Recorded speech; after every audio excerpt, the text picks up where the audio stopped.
A miña vida foi un constante viaxar e eu agora vou vos contar a viaxe da miña vida.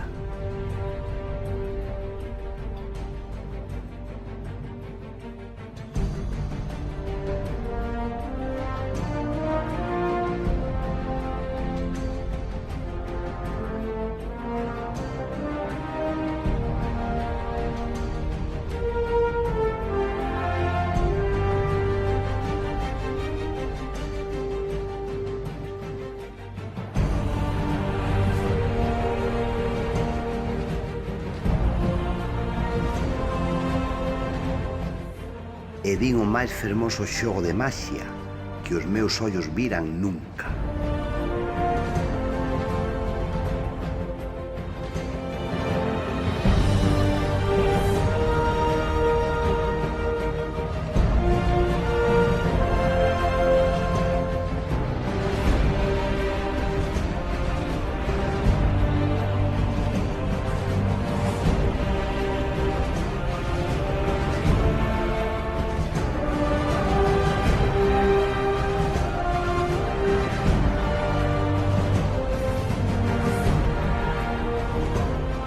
E así foi como atopei a esencia da maxia.